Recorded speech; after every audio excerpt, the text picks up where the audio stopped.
दिव्या माथुर की कहानी सांप सीढ़ी सुनिए वैदेही के स्वर में। सिनेमा घर के घुप अंधेरे में भी राहुल की आंखें बस खन्ना अंकल के उस हाथ पर थीं जो उसकी मम्मी के कंधों और कमर पर बार बार बहक रहा था। मम्मी के अनुसार खन्ना अंकल ने यह फिल्म इसलिए चुनी थी कि चार्ली चैपलिन राहुल का चहेता कॉमेडियन था।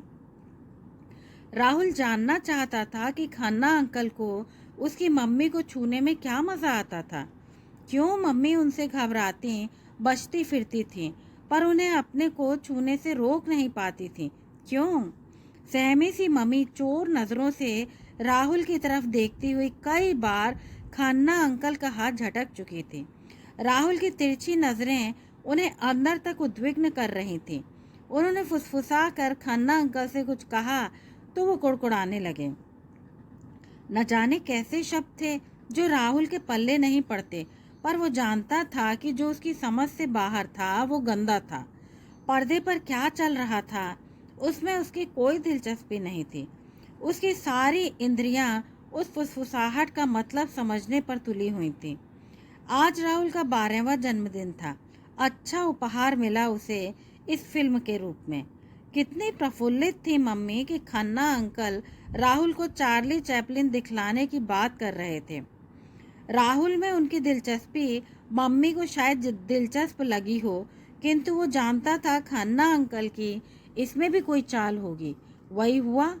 वो देर से पहुंचे और आते ही उन्होंने मम्मी से कहा कि वह महिलाओं की क्यू में खड़े होकर टिकट ले लें। वह सकपका उठी थी क्योंकि उन्होंने पहले कभी टिकट नहीं खरीदे थे। पापा हमेशा पहले से ही सीटें रिजर्व करा लेते थे। टिकट के पैसे देते हुए राहुल के सामने मम्मी को नीचा देखना पड़ा था, जो 2 दिन से गा रही थी कि खन्ना अंकल ने खास तौर पर राहुल के जन्मदिन के उपलक्ष्य में चार्ली चैपलिन फिल्म के टिकट खरीदे थे, जिसके बदले में मम्मी चाहती थी कि राहुल खन्ना अंकल को थैंक्स कहे। कब समझेंगी मम्मी कि खन्ना अंकल बड़े चालबाज हैं या उसके पापा के शब्दों में धूर्त हैं। मम्मी को चोट पहुंचाने से डरता है राहुल, नहीं तो अब तक वो कब का खन्ना अंकल के हाथ घास काटने वाली बड़ी कैंची से काट फेंकता, फिर चाहे उसे जेल भिजवा दिया जाता। What a man has to do, a man has to do, उसके पापा कहा करते थे और मम्मी उनसे कितना प्रभावित हो जाती थी। राहुल को एकाएक लगा कि वो बहुत थक गया है, घर जाकर बस सो जाना चाहता है। उसे नहीं मनानी अपनी सालगिरह वालगिरह। उसे हॉस्टल क्यों नहीं भेज देती मम्मी, जैसे कि खन्ना अंकल कहते रहते हैं। मम्मी की जिद है कि वो राहुल के बगैर नहीं रह सकती। राहुल जानता है कि वो खन्ना अंकल से डरती हैं और राहुल के बगैर अकेले वो उनके साथ एक पल भी नहीं टिक पाएंगी। सारा दिन मम्मी मम्मी रहती हैं। शाम होते एक अजीब औरत उन पर हावी हो जाती है, जो देर रात गए खन्ना अंकल के जाने के बाद ही मम्मी को छोड़ती है। कभी कभी राहुल सोचता है कि उसे क्या लेना है इस पचड़े से। क्यों नहीं चुपचाप अपने कमरे में वो अपनी किताबों में खोया रहता। पर मम्मी उसे अकेला छोड़ें तब ना। मम्मी जानती हैं कि राहुल को खन्ना अंकल का हर शाम को आना और रात गए तक टिके रहना पसंद नहीं। शाम के 6 बजे मम्मी 2 हिस्सों में बंट जाती हैं।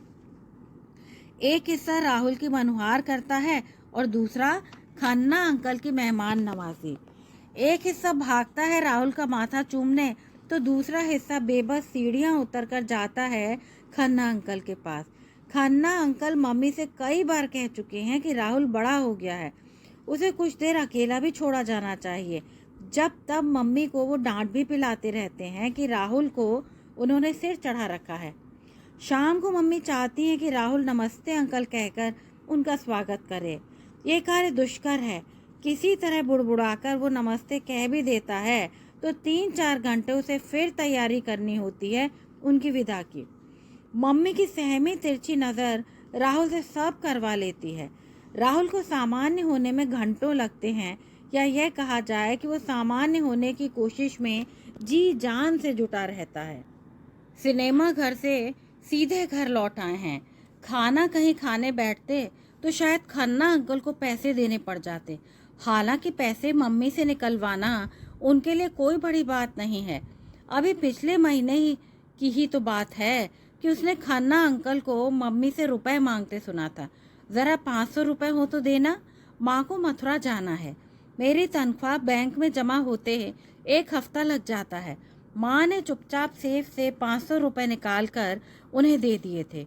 1 ही घंटे में वो वापस आए और कहने लगे, मेरी जेब काट ली किसी ने स्टेशन पर, 500 रुपए और दे दो।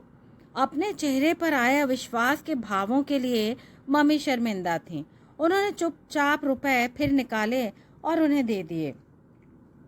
बाद में वो राहुल से भी आंखें चुरा रही थी। वो जानती थी कि राहुल के मन में खन्ना अंकल के लिए कोई जगह न बची थी। स्वयं उनके मन में भी फिर क्यों ये आना जाना जारी था? क्यों? उन रुपयों का जिक्र दोनों में से किसी ने दोबारा नहीं किया। राहुल को क्या पता, हो सकता है कि खन्ना अंकल मम्मी से पैसे लेते ही रहते हों। घर लौटे तो मम्मी रसोई में घुस गईं और क्रोध से भरा हुआ राहुल अपने कमरे में किताबें लेकर बैठ गया।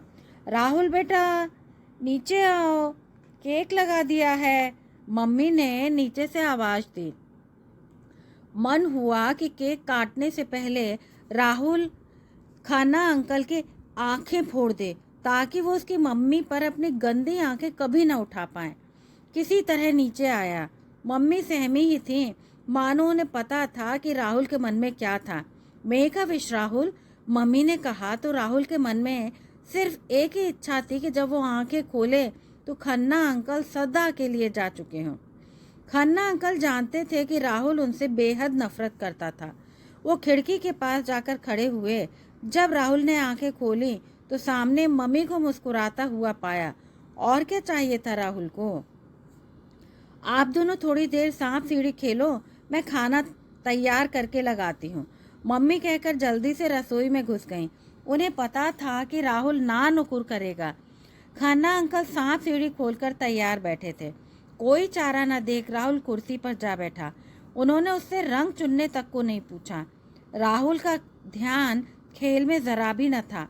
उसके साथ खेलते हुए भी खन्ना अंकल अपनी चालबाजी से बाज नहीं आए। 2 बार उन्होंने राहुल को सीढ़ी चढ़ने से रोका और 2 बार उसे बिना बात के सांप से डसवा कर नीचे ले आए। राहुल उनसे क्या कहता कि वो बेईमानी कर रहे थे। खाने गिनते हुए वो अपनी गोटी हमेशा 1 या 2 खाने आगे बढ़ा लेते और राहुल को पीछे रहने देते। राहुल को लगा कि गुस्से में कहीं वो पागल न हो जाए। शुक्र है कि मम्मी ने खाना लगा दिया था और वह उन्हें खाने के कमरे में बुला रही थी। गुड लक नेक्स्ट टाइम सन, उठते हुए खन्ना अंकल ने जोर से कहा ताकि मम्मी सुन लें कि उन्होंने राहुल को हरा दिया था और ये भी कि उन्होंने राहुल के लिए सन का संबोधन चुन लिया था। राहुल के तन बदन में आग लग गई। मम्मी ने भांप लिया था कि क्या हुआ था, पर वो चुपचाप खाना परोसने में लगी रही। आज वो साफ साफ कह देगा मम्मी से, वो किसी का सनवन नहीं है, उसे हॉस्टल भेज दें और जो चाहें करें। तो कब शादी कर रही हैं आप खन्ना से?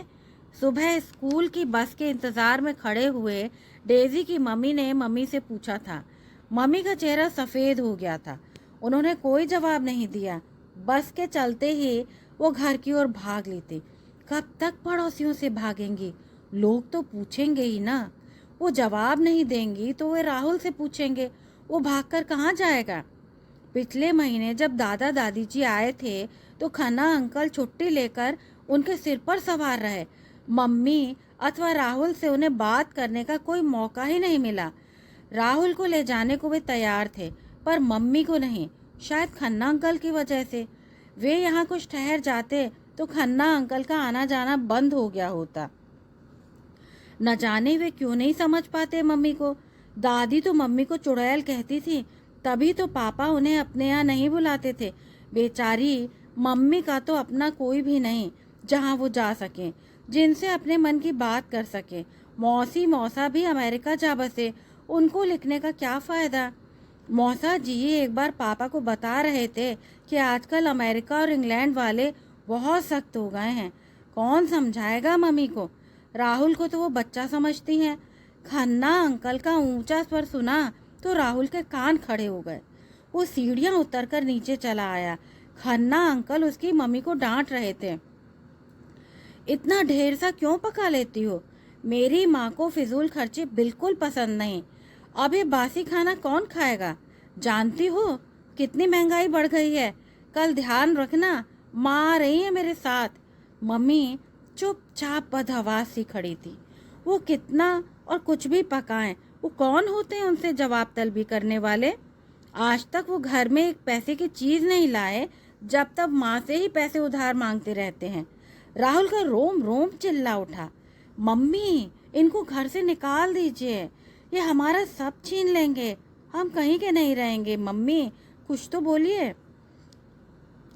राहुल चुपचाप ऊपर चला आया। मम्मी को एहसास था कि वो सुन रहा था। मम्मी देर तक ऊपर नहीं आई। अंकल के चले जाने के देर बाद तक वो नीचे खटपट करती रही। गुस्से में रोता धोता राहुल न जाने कब सो गया। पसीने से तरबतर जब उसकी आंखें खुली तो मम्मी उसके बिस्तर में बैठी श कर रही थी। बेटे, बुरा सपना देखा क्या?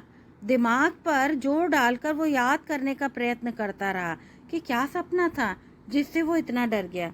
चारों तरफ सांप ही सांप थे, फन फैलाए, अपनी पैनी जीभ लपलपाते।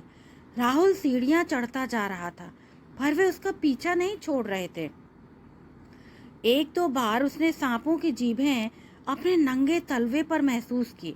ऊपर कहीं खिड़की में खड़ी मम्मी चिल्ला रही थी, राहुल बेटा, जल्दी जल्दी चढ़ो, शाबाश, ये लो मेरा हाथ पकड़ लो बेटा, पीछे नहीं देखो, इधर देखो, मेरी तरफ। राहुल ने पीछे मुड़कर देखा तो सांपों के फनों की जगह खन्ना अंकल के चेहरे उगाए थे। लाल लाल जीभें निकाले राहुल को डसने को आतुर। डर के मारे वो नीचे की ओर गिरने लगा और उसे गिरता देख मम्मी घबरा कर खिड़की से कूद पड़ी। दोनों हवा में तैर रहे थे, चीखते चिल्लाते। रात को वो सपना एक बार फिर आया था राहुल को, किंतु जब वो उठा तो मम्मी उसके पास ही सो रही थी। पापा की मौत के बाद खन्ना अंकल न जाने कहां से टपक पड़े थे। एक बार राहुल पापा के साथ दफ्तर गया था, तब शायद खन्ना अंकल को अन्य कर्मचारियों के साथ देखा था। राहुल को याद इसलिए रहा कि किसी बात पर पापा ने उन्हें बुरी तरह से डांट दिया था। बाद में राहुल जब चपरासी के साथ कैंटीन जाने के लिए बाहर आया तो खन्ना अंकल राहुल को घृणा से देख रहे थे। राहुल को उनसे बड़ा डर लगा था, पर बात आई गई हो गई। जब पापा के शव को घर लाया गया था तब उनके दफ्तर के अन्य कर्मचारियों के साथ खन्ना अंकल भी शोक प्रकट करने आए थे। बाकी सब तो लौट गए, किंतु घर संभालने के बहाने वह टिके रहे। मम्मी को तो कुछ होश ही नहीं था। मम्मी से पैसे मांग मांग कर खन्ना अंकल सब संभालने का दिखावा करते रहे। दादी को तो वो एक आंख नहीं सुहाए। मम्मी पर वो और भी नाराज हो उठी। दादाजी मम्मी से कहकर गए थे कि कभी ज़रूरत हो तो फ़ोन कर दें या पत्र लिख दें। न कभी उन्होंने पत्र लिखा और ना ही मम्मी ने। राहुल ने सोचा कि क्यों न वो ये सब दादाजी को लिखे, वो ज़रूर मदद करेंगे। आखिर वो उनका इकलौता पोता था। सुबह से मम्मी घर साफ करने में जुटी थी। खन्ना अंकल की मम्मी जो आने वाली थी, क्यों आ रही हैं? राहुल ने पूछा तो मम्मी कुछ नहीं बोली। प्रश्न पूछना तो उन्होंने जाना ही नहीं था। पापा थे तब भी वो बस घर संभालती थी और ढेर सा खाना पकाती। प्यार करती बहुत सा। सब्जी लाना, घर में कोई टूट फूट हो जाए तो बढ़ई कारीगर बुलाना, सब पापा के जिम्मे था। फिल्म जाना होता तो चपरासी टिकट ले आता था। फिल्म के बाद वे बाहर ही कहीं खाना खाते और वापस आकर सांप सीढ़ी खेलते, जिसमें पापा मम्मी को जिताए चले जाते। राहुल को लगता कि मम्मी को तो शायद ठीक से गिनती भी नहीं आती। पापा होते तो खन्ना अंकल की क्या मजाल थी, वो उन्हें घर में भी घुसने देते। सारा दिन खन्ना अंकल और उनकी माँ के लिए सफाई करेंगे और खाना बनाएंगे। दूसरी ओर वो तैयार करेंगे एक ताजमहल राहुल के लिए, जो खन्ना अंकल के आते ही बिखर जाएगा।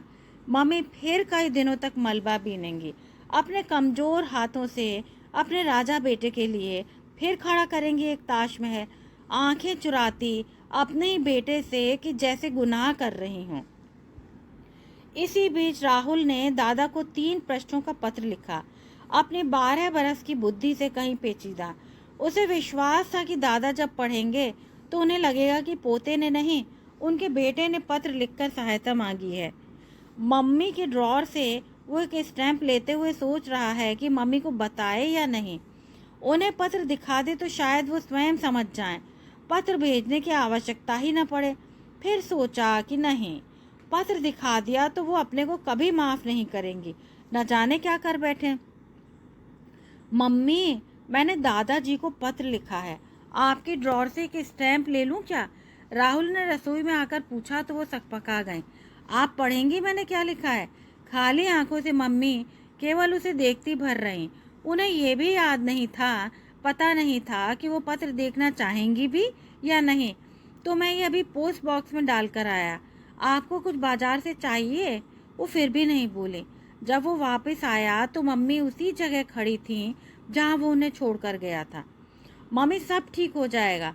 राहुल ने उन्हें हाथ पकड़कर कुर्सी पर बिठा दिया। सचमुच सचमुच राहुल?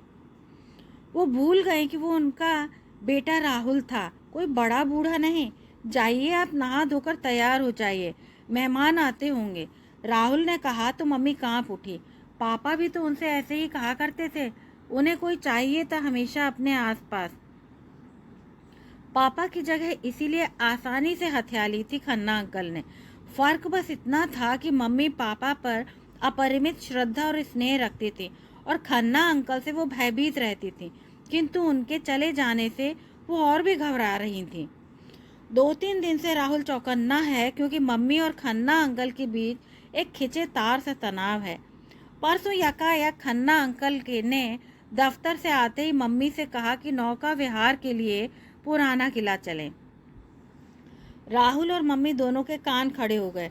जरूर कुछ चक्कर था। मम्मी जानती थी कि राहुल उनके साथ जाना पसंद नहीं करेगा, ना ही खन्ना अंकल चाहते थे कि राहुल उनके साथ चले। घर में ही क्यों ना आलू प्याज के पकौड़े? मम्मी ने सहम कर अपनी बात अधूरी ही छोड़ दी थी। शायद खन्ना अंकल ने उन्हें क्रोध में घूरा था। राहुल, चलो जल्दी से तैयार हो जाओ, बोटिंग के लिए जाना है, मम्मी ने सीढ़ी के पास खड़े होकर राहुल से कहा। वो भुनभुनाता हुआ सीढ़ियों पर उतर आया। खलनायक की मुस्कान लिए खन्ना अंकल मम्मी की ओर बढ़े ही थे कि मम्मी खिसक लीं। मैं राहुल को तैयार करती हूँ। खन्ना अंकल अखबार खड़खड़ाते हुए पापा के आराम कुर्सी पर बैठ गए। उनकी नजरें मानो मम्मी का पीछा करती हुई राहुल के कमरे तक चली आई थी। कब तक बच्चा बनाए रखोगी इसे? साहबजादे क्या खुद तैयार भी नहीं हो सकते? वो बुड़बुड़ा रहे थे। मम्मी लज्जित सी उसके कपड़े निकाल रही थी। राहुल की नज़रों से अपने को बचाती हुई वह उनकी मनुहार कर रही थी कि वो साथ चले।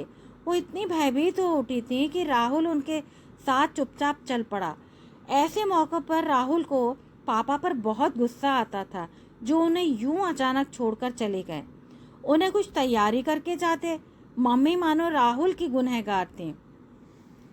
बोटिंग के टिकट नहीं मिल पाए थे। वे लोग पार्क में आकर बैठे। खन्ना अंकल ने राहुल से आइसक्रीम ले लेने के लिए कहा तो मम्मी ने उसे पर्स से कुछ पैसे निकाल कर दे दिए, किंतु राहुल नज़दीक एक पेड़ के पीछे से खन्ना अंकल पर नज़र जमाए खड़ा रहा, ताकि मम्मी के इशारा करते ही वो भागकर उनके पास पहुंच जाए। न जाने खन्ना अंकल ने मम्मी से क्या कहा कि मम्मी का चेहरा फक पड़ गया।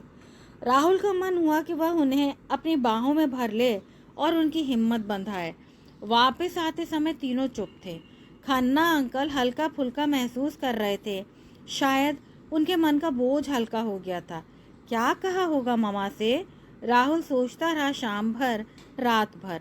मम्मी ने न बताया, न राहुल ने पूछा। वापस घर आकर राहुल सीधा अपने सोने के कमरे में चला गया। खिड़की से झांका तो देखा कि खन्ना अंकल अपनी शाम को शायद कुछ अर्थ देने की कोशिश में थे।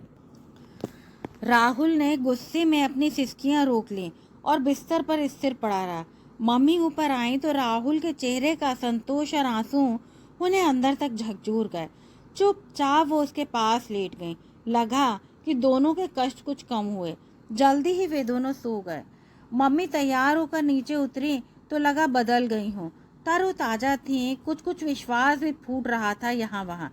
देखिए, आज मैंने आपके लिए चाय बनाई है, पी के बताइए कैसी बनी है। राहुल को बहुत गर्व हुआ कि मम्मी ने उसकी चाय की तारीफ की। वे दोनों लूडो खेल रहे थे जब खन्ना अंकल और उनकी माँ पधारे। अपने पापा की कुर्सी पर राहुल जानबूझकर बैठा था शायद।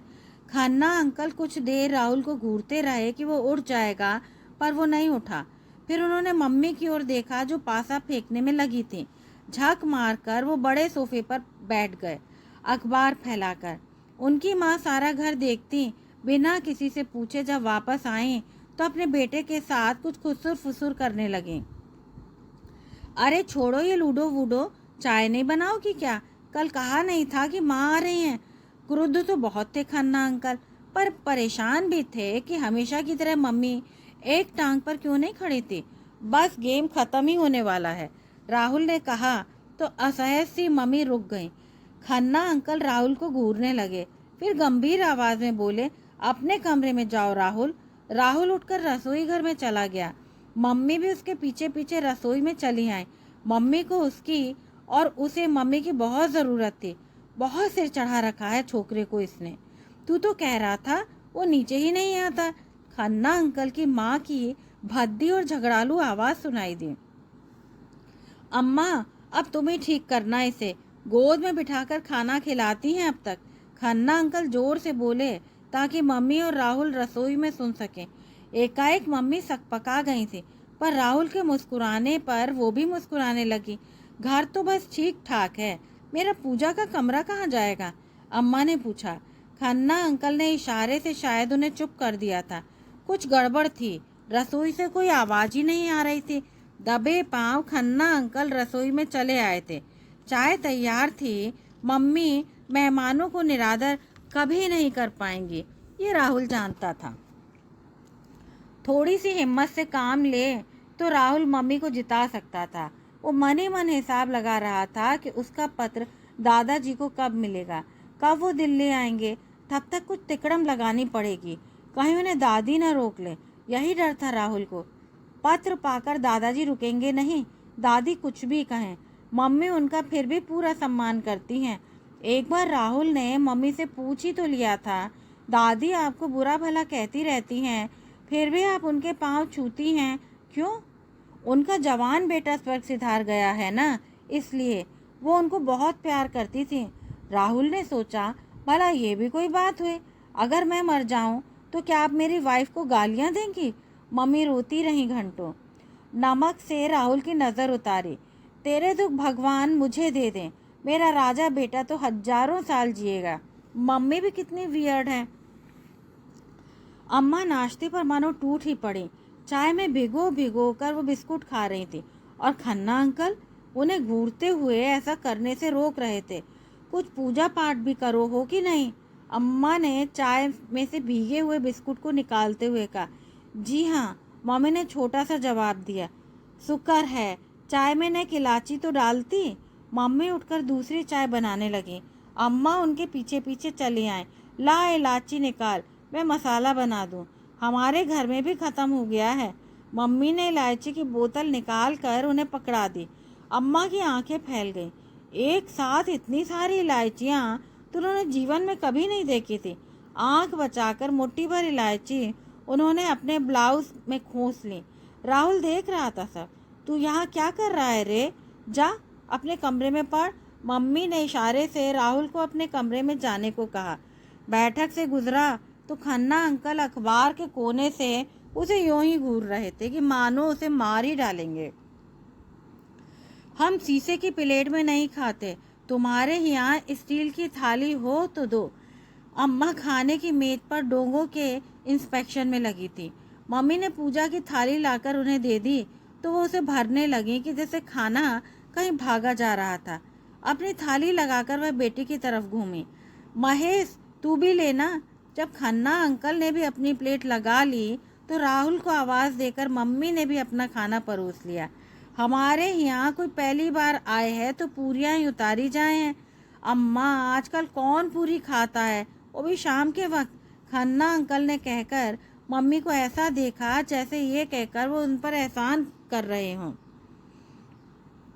मैं तो रोज महेश को एक एक करके गरम रोटी देती हूँ, पूछो इससे, अम्मा ने कहा। राहुल ने सोचा, हर शाम को तो खन्ना अंकल यहीं खाना खाते हैं, दोपहर को दफ्तर में खाते होंगे, फिर अम्मा कब उन्हें गर्म रोटी खिलाती होंगी। खीर में खांड कमती है, कहती हुई अम्मा पूरी कटोरी मिनटों में सटक गई। काफी रात हो चुकी थी, पर वे दोनों जने जाने का नाम ही नहीं ले रहे थे। एक झटके से राहुल के दिमाग में कौंधा कि कहीं ये खन्ना अंकल की नई चाल न हो। उन्हें रात को ठहराने का मतलब था एक नई शुरुआत। वो कांप गया। कुछ खाली बर्तन उठाकर वो रसोई की तरफ लपका।